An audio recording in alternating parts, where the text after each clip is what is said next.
இருக்கிறதா திமுகவின் கூட்டணி கட்சிகள்? திமுக கூட்டணி தொடர்ந்து பல தேர்தல்களில் தங்களோட வெற்றியை பதிவு செஞ்சுட்டு வருது.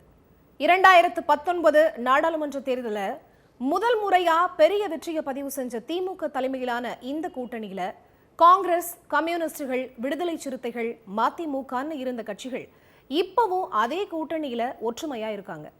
கொள்கை அடிப்படையில இணைஞ்ச கூட்டணின்னு அந்த கட்சி தலைவர்கள் தங்கள் கூட்டணிக்கான விளக்கத்தையும் கொடுத்துட்டு இருக்காங்க. இன்னொரு பக்கம் திமுக தலைமையில இருக்கிற கட்சிகள் கொள்கை அடிப்படையில ஒன்னு சேர்ந்திருந்தாலும் மக்கள் பக்கம் நிக்கிறாங்களாங்கிற கேள்வியும் முன்வைக்கப்படுது. பல பிரச்சனைகள்ல திமுகவுக்கு கட்டுப்பட்டு மக்கள் பக்கம் நிக்கிறது இல்லைன்னு எதிர்க்கட்சி தலைவர் எடப்பாடி பழனிசாமி உட்பட தமிழ்நாட்டில் இருக்கிற எதிர்க்கட்சிகள் விமர்சிச்சுட்டு வராங்க. குறிப்பா ஆணவ கொலை தொடர்பா கம்யூனிஸ்டுகளும் விசிகாவும் தமிழக அரசை விமர்சிக்கிறாங்க. திமுக கூட்டணியில மத்த எல்லாரையும் விட ரொம்பவே நெருக்கமா இருக்கிற வைகோ கூட தமிழ்நாட்டில் ஆணவ கொலைகள் அதிகமாயிடுச்சுன்னு பேசியிருக்காரு. தமிழ்நாடு முழுக்கவே சாதிய தீண்டாமை இருக்குன்னு திருமாவளவன் பகிரங்கமாவே தமிழக அரசு மேல குற்றம் சுமத்தி இருந்தாரு. திமுக கூட்டணியில இருக்கிற கட்சிகள் வாக்கு அரசியலுக்காக தங்களை கொள்கை கூட்டணின்னு அடையாளப்படுத்துறாங்களா? ஒவ்வொரு கட்சியும் தனக்கான தனித்துவத்தோட மக்கள் பக்கம் நிக்குதா? திமுக கூட்டணியை பலவீனப்படுத்த அந்த கூட்டணிக்குள்ள ஒற்றுமை இல்லைங்கிறத எதிர்க்கட்சிகள் பிரச்சாரமா முன்னெடுக்குதா? இதையெல்லாம் தான் ஸ்பாட்லைட்ல பார்க்க போறோம். மதவாத சக்திகளை எதிர்த்தும் தமிழகத்துல மதவாதம் தலை தூக்காம சமூக நீதியை நிலைநாட்டவும் அமைக்கப்பட்டதுதான் திமுக தலைமையிலான மதசார்பற்ற முற்போக்கு கூட்டணி. இதுல காங்கிரஸ், இந்திய கம்யூனிஸ்ட், மார்க்சிஸ்ட், விடுதலை சிறுத்தைகள், மதிமுக உள்ளிட்ட கட்சிகள் அங்கம் வகிக்குது. 7 வருஷத்துக்கும் மேல இந்த கட்சிகள் ஒன்னா ஒரே கூட்டணியில தொடர்ந்துட்டும் வராங்க. வெற்றிகளையும் அறுவடை செஞ்சுட்டு இருக்காங்க.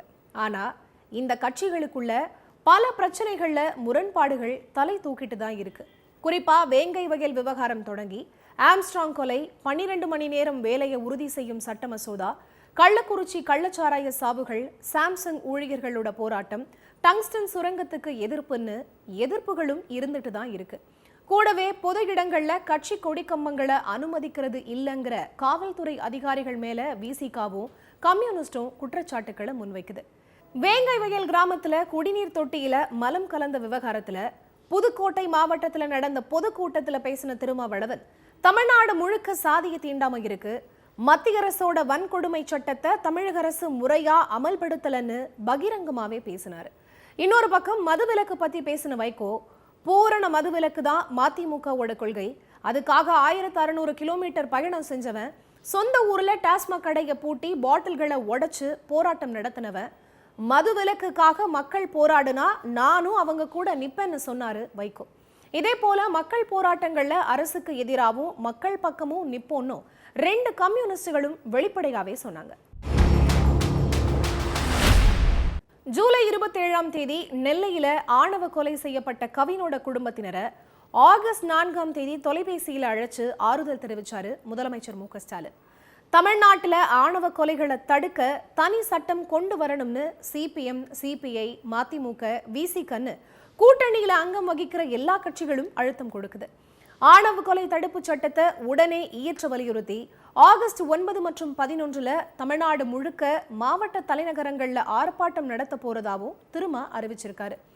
விசிக தலைவர் திருமாவளவன், மார்க்சிஸ்ட் கம்யூனிஸ்ட் செயலாளர் பே சண்முகம், இந்திய கம்யூனிஸ்ட் கட்சியோட மாநில செயலாளர் முத்தரசன் ஆகியோர் முதல்வர் மு க ஸ்டாலினை அவரோட வீட்டுல நேர்ல சந்திச்சும் ஆணவ கொலைகளை தடுக்க தனி சட்டம் கொண்டு வரணும்னு வலியுறுத்தி இருக்காங்க.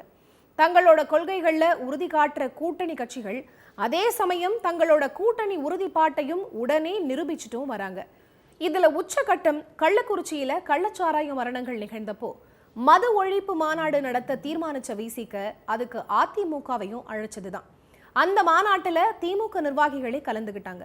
அந்த சமயத்துல இதை வச்சு எதிர்கட்சிகள் பெரிய அரசியலை முன்னெடுத்துச்சு. ஆனா இப்ப வரைக்கும் விசிகாவும் திமுகவும் மனக்கசப்பு இல்லாம ஒரே கூட்டணியில பயணிச்சுட்டு தான் இருக்கு. ஸ்ரீபெரும்புதூர்ல சாம்சங் தொழிலாளர்கள் பிரச்சனையில மார்க்சிஸ்ட், கம்யூனிஸ்ட் அங்க இருக்கிற தொழிலாளர்கள் பக்கம் நின்று தமிழக அரசை கடுமையா எதிர்த்துச்சு. போராடினவங்களை வீடு புகுந்து கைது செஞ்சது போலீஸ். அப்பவும் திமுக, கம்யூனிஸ்டுக்கு இடையிலான பிரச்சனைய எதிர்கட்சிகளால பெருசா பேசப்பட்டுச்சு. இப்ப வரைக்கும் 2 கட்சிகளும் பிணைப்போடு தான் இருக்கு. கொள்கை ரீதியா கூட்டணி கட்சிகள் திமுக அரசுக்கு நெருக்கடி கொடுக்கிறது ஒரு பக்கம்னா, அரசியல் ரீதியா தொடர்ந்து அதோட கூட்டணி கட்சிகள் ஏதோ ஒரு வகையில அழுத்தம் கொடுத்துக்கிட்டே தான் இருக்கு. 2026 சட்டமன்ற தேர்தல்ல கூடுதல் இடங்களை கேட்டு ஒவ்வொரு கட்சியும் திமுகவை வலியுறுத்திக்கிட்டே இருக்கு. 2021ல குறைவான தொகுதிகளை வாங்கிட்டோம், 2026ல கூடுதல் தொகுதிகளை கேட்போம்னு மார்க்சிஸ்ட் கட்சி தன்னோட மாநாட்டில் தீர்மானமே போட்டுடுச்சு. விசிக, மதிமுக உட்பட எல்லாருமே கூடுதல் தொகுதி கேட்போம்னு சொல்லிட்டு வராங்க. இன்னொரு பக்கம் காங்கிரஸ், திமுகவை காங்கிரஸ் ஆதரிக்குது, தோழமைங்கிறது வேற, சார்ந்திருத்தல் அப்படிங்கிறது வேற, எத்தனை நாளைக்கு தான் நாம சார்ந்தே இருக்க போறோம்னு கேட்டுச்சு. ஆனா இவங்க எல்லாருமே தேர்தல் சமயத்துல திமுகவோட கலந்து பேசி முடிவெடுப்போம்னு அந்த பிரச்சனைக்கு முற்றுப்புள்ளியையும் வைக்கிறாங்க. திமுக கூட்டணிய இன்னும் உறுதியா வச்சுக்கிறது அந்த கட்சிகளோட கொள்கையா, பாஜகங்கிற ஒரு சக்தியை எதிர்க்க எல்லாரும் ஒன்னு சேர்ந்து அங்கீகரிச்சு மக்கள் கொடுத்த வெற்றிங்களாங்கிற கேள்வி இங்க கவனம் பெறுது. ஆனா 2026 தேர்தல்ல திமுக தன்னோட ஆட்சி காலத்தை முடிச்சு பழைய கூட்டணியோட தேர்தல் களத்துல மக்களை சந்திக்க போகுது. இப்பவும் அந்த கூட்டணியை மக்கள் முன்பு போல ஆதரிப்பாங்களா, நிராகரிப்பாங்களாங்கிறது தான் திமுகவும் அதன் கூட்டணி கட்சிகளும் மக்கள் பக்கம் நிக்கிறாங்களாங்கிற கேள்விக்கு பதிலா இருக்க போகுது.